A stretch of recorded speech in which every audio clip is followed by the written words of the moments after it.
for?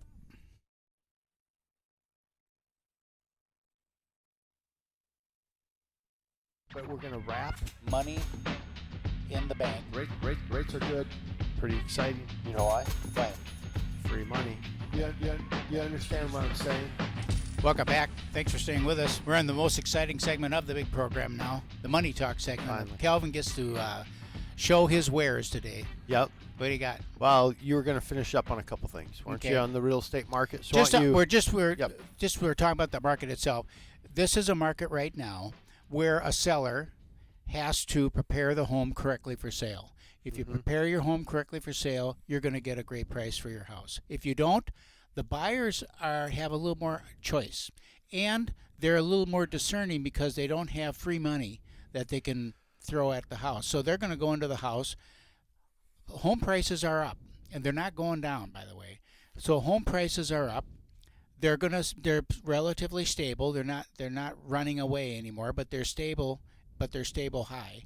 And so a buyer expects the home to be in good shape. They expect it to be clean. They expect it to be painted and well presented.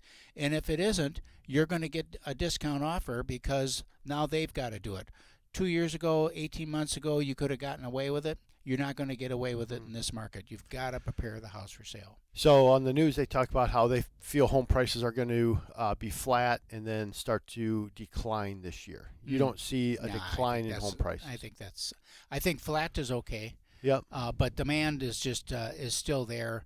Again, I mentioned the first segment I was talking to our builder, a friend of mine, and they were talking about the number of homes that they sold in December, and he said, a non-bubble year like we had, a couple of years ago where everything was crazy, the number of homes that they sold in December, they would have been thrilled with, and that's what they sold this year too. So he said it's going to be a very good year for home sales, and depending on different price points and all the qualifiers, there's always that because real estate is so hyper local. Starting to see inspections again. Oh yeah, for sure. Okay, so we're getting inspections where we didn't have them for a while. And call outs from the inspection. So they have an inspection. It used to be you just wanted to know what you were getting into. Right. And then you say, okay, I can deal with that. Now people are starting to say, I don't think so. I think you're going to have to fix that one. Yep.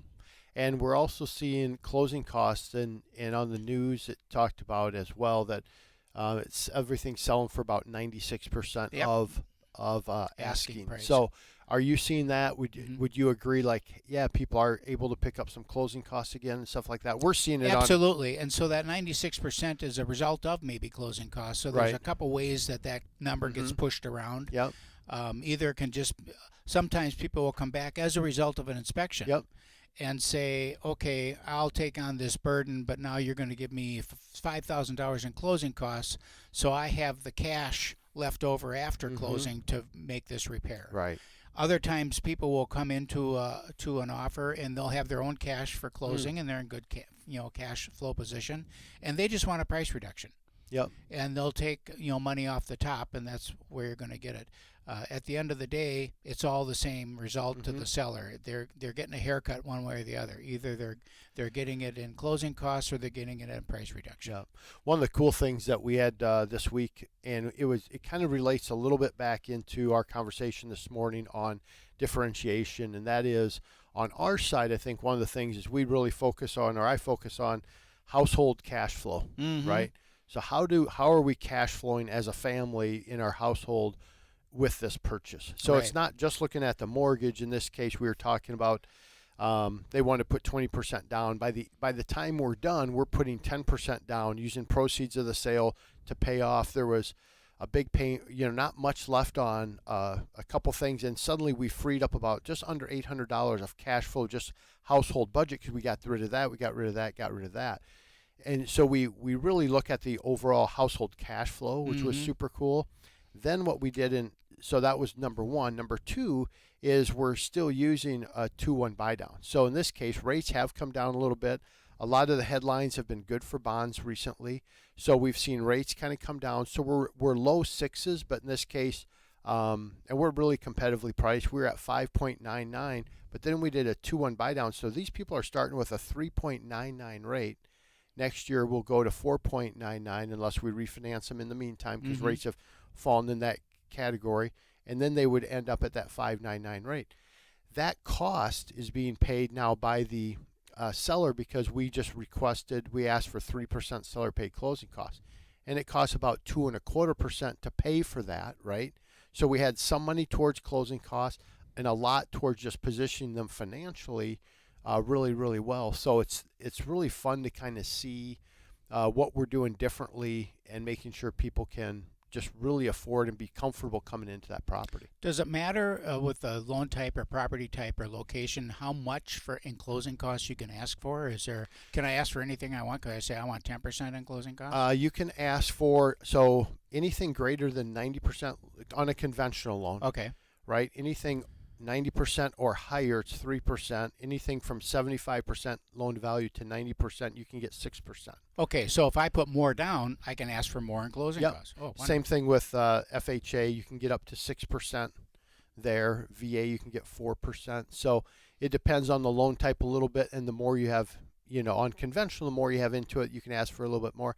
I think it gets...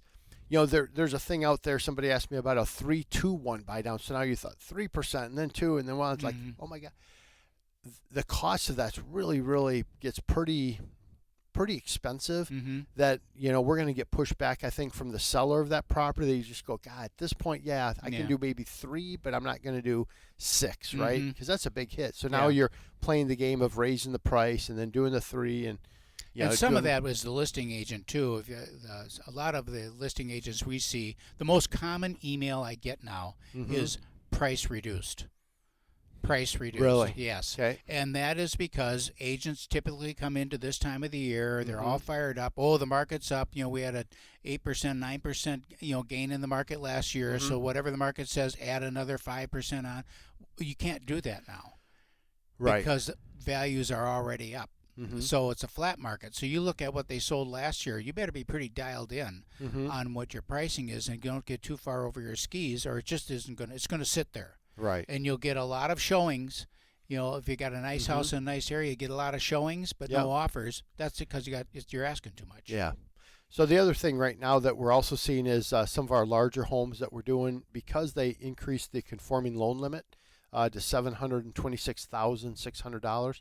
We're not doing as much jumbo right now. We're actually seeing our numbers come down because we're just hitting that conforming limit because it's so nice and high for people. For FHA now, we can go up to $512,200. So it's really, I think that FHA loan up to $500,000. It's crazy with 3.5% down. Conventional, $726,000, put 3% down. Crazy, right? When someone is buying a house that maybe isn't in the premium condition, or they've got some repairs that they want to do, redo the kitchen or something like that, what kind of product is available for them if they don't have a bushel basket full of cash in the closet? Yep. What we're doing right now, and I had a fun one I'll tell you about, is a renovation loan, right? And we can do that with, you could do it with 3. You want 1, 2, probably 5 or 10% down. You're going to want to do for sure on the renovation. Have one in Chicago that we're doing right now, and it has commercial space here. So the client sent it to me and said, hey, we're looking for renovation. They got referred to me through somebody, sure. Right? But I look at it, it's like there's commercial space on the first here, and then there's a unit behind it, and then 2 on the second floor. So it's a 3 unit, and then they've got this commercial. Oh, storefront. I'm like, but it's beat up pretty good. So I call we're the #1 renovation lender in the country. Call our renovation guy. He goes, love this property. He's in Chicago. Okay. Love this area. Love the property. Let's get on the phone with the client. Oh. He gets on the phone with me because I don't, I know enough to know where to go. And right. I know the general pieces, but man, it's fun to listen to these guys. So basically that whole first unit needs to be residential. So they have to get rid of the commercial piece of it, make it all residential. So they're going to live on the main floor, turn that commercial so it will be a home basically on that whole first level, and then have the 2 units upstairs. No problem. It's selling for $700,000 and some thousand. They're going to put another $200,000 into it, so it's going to be a $900,000 project. Crazy how. So aren't you curious about what that thing is going to cash flow then with those 2 rentals up above? I mean, that makes some pretty affordable housing right there. Makes some very affordable housing. So so renovation loans are really good. They're priced a little bit higher, so we're probably not going to stay in that renovation loan forever.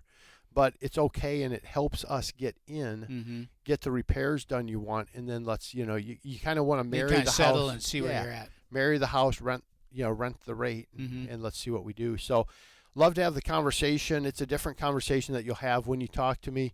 651-231-2500. Again, 651-231-2500.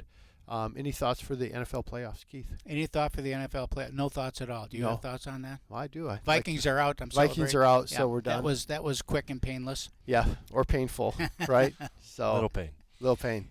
Yeah. That's it. Why don't you take us out? This Keith? is your Real Estate Chalk Talk. Give us a call. HitDirtGroup.com, 612-627-8000.